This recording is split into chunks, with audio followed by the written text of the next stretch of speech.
அரசு ஊழியர்கள் போராடி கொண்டிருப்பதை மிகுந்த கவலையோடு, வருத்தத்தோடு, அக்கறையோடு நம்முடைய மாண்பு தங்கமணி அவர்கள் குறிப்பிட்டிருக்கிறார்கள். இந்த அக்கறை உங்கள் ஆட்சியில் ஏன் இல்லை? ஆனால் நாங்கள் எங்களை பொறுத்தவரை, திராவிட மாடல் ஆட்சியை பொறுத்தவரையில் அரசு ஊழியர்களுடைய கோரிக்கைகளை அவர்கள் ஏதாவது கோரிக்கை வைத்து போராடுவது அவருடைய உரிமை.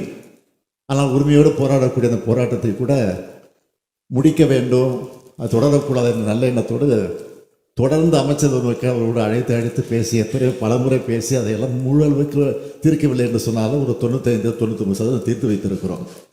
ஆனால் நாங்கள் எஸ்மா கொண்டு வரல, இரவோட இரவாக அவங்களை போய் கைது செய்யலை, கொண்டு போய் ஜெயிலில் அடைக்கலை. இதெல்லாம் கடந்த கால அதிமுக ஆட்சி நடந்துச்சு. எங்கள் ஆட்சி இல்லை.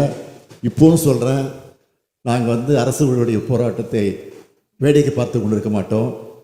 அது மட்டும் இல்லை, நம்முடைய எதிர்க்கட்சி தலைவராக இருக்கக்கூடியவர் முதலமைச்சராக இருந்தபோது அரசு ஊழியர் எந்தெந்த வகையில் சம்பளம் வாங்கி கொண்டிருக்கிறார் என்பதையெல்லாம் கொச்சைப்படுத்தி பேசியதெல்லாம் இந்த நாடு மறந்து விடுதல் என்பதையும் மாண்பு உறுப்பினர்களுக்கு நான் தெரிவித்துக் கொள்கிறேன்.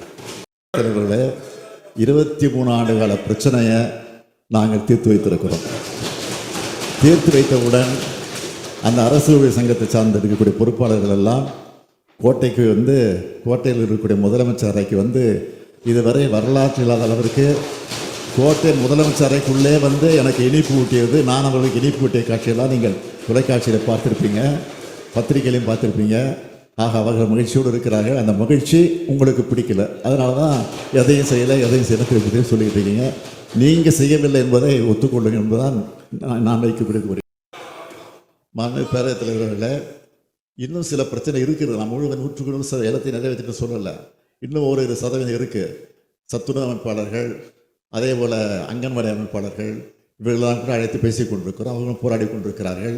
பகுதி நேர ஆசிரியர்கள் பக்கத்திலே போராடி கொண்டிருக்கிறார்கள். போராட்டங்கள் பல இடங்கள் நடந்து கொண்டு இருக்குது. ஆனால் அவர்களெல்லாம் நாங்கள் வேடிக்கை பார்த்து கொண்டிருக்கல. அவர்களெல்லாம் அவருக்கு அழைத்து பேசி அவர்கள் கோரிக்கை எந்த அளவுக்கு நிறைவேற்ற முடியும் என்பதை சிந்தித்து, நிச்சயம் சொல்கிறேன், உறுதியாக சொல்கிறேன், அந்த கோரிக்கையில் நிச்சயமாக நிறைவேற்றப்படும். அதில் எந்த கவலையும் பட வேண்டாம்.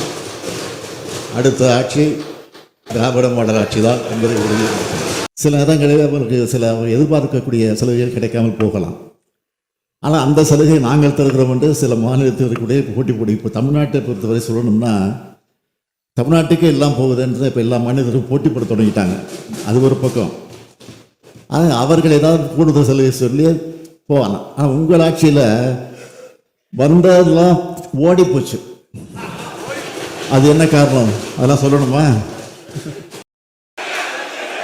அதுக்காக இல்லை, யாரு நிறைவேற்றோம்? எல்லாரும் அமைதியா இருக்க. போராடி இருக்கிறோம், நாடாளுமன்றத்தில் குரல் எழுப்பி இருக்கிறோம், தொடர்ந்து போராடிக்கிட்டு இருக்கோம், தீர்மானங்களை போட்டுக்கிட்டு தான் இருக்கோம் தொடர்ந்து. நான் கேட்கறது, இப்போ உங்களுடைய கூட்டணியில் இருக்கக்கூடிய பாரதிய ஜனதா கட்சி தான் ஆட்சியில் இருக்கிறது.